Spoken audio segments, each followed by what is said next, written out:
Hello friends, வணக்கம். Welcome to subasnest. இன்றைக்கி நம்ம பருப்பு உருண்டை குழம்பு எப்படி செய்கிறது அப்படின்னு பார்க்கலாம். ஃபஸ்ட்டு உருண்டைக்கு தேவையான பருப்பை நம்ம ஊற வச்சிடலாம். துவரம் பருப்பு 1/2 கப்பும் கடலைப்பருப்பு 1/4 கப்பும் எடுத்து வச்சுருக்கேன். இதை நல்லா கழுவிட்டு ஒரு 2 மணி நேரம் ஊற வச்சு எடுத்துக்கலாம். பின்னாடி எப்படி அரைக்கிறது அப்படின்றத பார்க்கலாம்.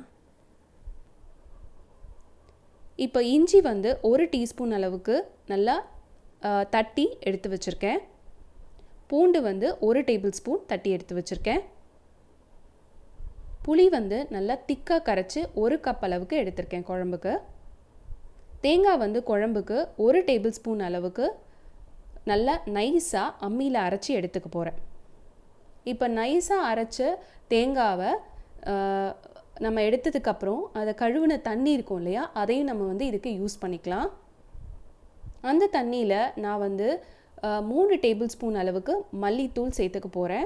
காரத்துக்கு மிளகாய்த்தூள் பார்த்திங்கன்னா ஒரு 3/4 டேபிள் ஸ்பூன் அளவுக்கு மிளகாய்த்தூள் சேர்த்துக்கிறேன். அது கூட மஞ்சத்தூள் அப்புறம் கல்லுப்பு சேர்த்துக்க போகிறேன். இது கூட புளி தண்ணி எடுத்து வச்சுனோல அதை சேர்த்துட்டு தேங்காய் அரைச்சதையும் சேர்த்து நல்லா திக்காக கரைச்சிக்கலாம். இப்போ தண்ணியோட அளவு பார்த்திங்கன்னா 1 கப் புளி தண்ணிக்கு நான் 3.5 கப் அளவுக்கு தேங்காய் தண்ணியோடு சேர்த்து 3.5 கப் அளவுக்கு நான் தண்ணி சேர்த்து நல்லா தண்ணியாக கரைச்சி எடுத்து வச்சுருக்கேன்.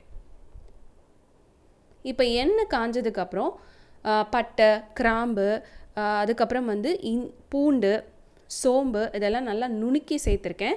அது கூட சின்ன வெங்காயம், கருவேப்பிலை சேர்த்துக்க போகிறோம். இதுக்கு நல்லெண்ணெய் சேர்த்து செஞ்சிங்கன்னா ரொம்ப டேஸ்டியாக இருக்கும். இப்போ இது எல்லாத்தையும் நல்லா வதக்கிக்கலாம். வதக்கிட்டு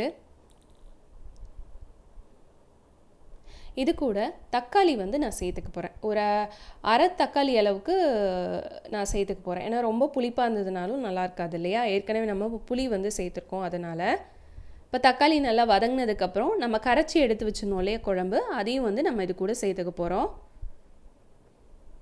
எண்ணெய் கொஞ்சம் தாராளமாக சேர்த்துக்கோங்க, அப்போ நல்லாயிருக்கும். இது நீங்கள் மண் சட்டியில் செஞ்சிங்கன்னா ரொம்ப அருமையாக இருக்கும்.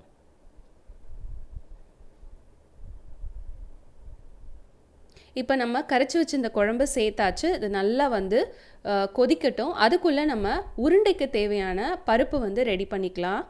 பருப்பு நான் இன்றைக்கி அம்மியில் அரைச்சி எடுத்துக்கிட்டேன். நைஸாக அரைச்சி எடுத்துக்கலாம்.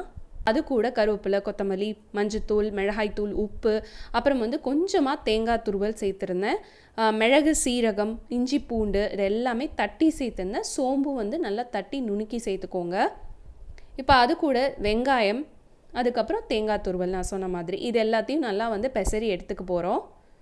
தேங்காய் நிறைய சேர்க்காதீங்க. தேங்காய் நிறைய சேர்த்திங்க அப்படின்னா உங்களுக்கு உருண்டை உடையறதுக்கு வாய்ப்பு இருக்குது. ஏன்னா நம்ம உருண்டையை ஸ்டீம் பண்ண போகிறதில்ல, அப்படியே தான் நம்ம குழம்புல சேர்க்க போகிறோம். இப்போ குழம்பு நல்லா கொதிச்சிருச்சு. ஒரு 1-2 உருண்டையை நீங்கள் ஃபஸ்ட்டு குழம்புல சேர்த்துக்கோங்க. அது நல்லா எலும்பி மேலே வரணும். அதுக்கப்புறம் மித்த உருண்டையெல்லாம் சேர்த்துக்கலாம். ஏன்னா உருண்டை உடையாமல் இருக்கணும் அப்படிங்கிறதுக்காக. சப்போஸ் இந்த மாதிரி சேர்க்கும் போது உடஞ்சிருச்சு அப்படின்னா நீங்கள் பொட்டுக்கடலை மாவு கொஞ்சம் சேர்த்துக்கலாம். இல்லை நான்வெஜ் சாப்பிட்றவங்களா இருந்தீங்கன்னா முட்டையோட வெள்ளைக்கரு இருக்கு இல்லைங்களா, அதை சேர்த்துட்டு திருப்பி நீங்கள் இதே மாதிரி உருண்டை பிடிச்சி போட்டிங்க அப்படின்னா உருண்டை உடையாமல் வரும். என்ன கேட்டால் ஸ்டீம் பண்ணி உருண்டை சேர்க்குறத விட இந்த மாதிரி சேர்த்து செஞ்சிங்கன்னா அவ்வளோ டேஸ்டியாக இருக்கும். இது எல்லாமே நான் இன்றைக்கி அம்மியில் அரைச்சி சேர்த்த குழம்பு. இது ரொம்ப ரொம்ப சூப்பராக இருக்கும். கண்டிப்பாக உருண்டை குழம்பு இந்த மாதிரி வச்சு பாருங்கள். அது முக்கியமாக மண் சட்டி இருந்தால் செஞ்சு பாருங்கள். எனக்கு அன்றைக்கி கிடைக்கல, அதனால் நான் நார்மல் கடாயில் தான் செஞ்சிட்ருக்கேன். இப்போ பார்த்திங்கன்னா நல்லா தெரியும், உருண்டை நல்லா மேலே எலும்பி வந்துருச்சு.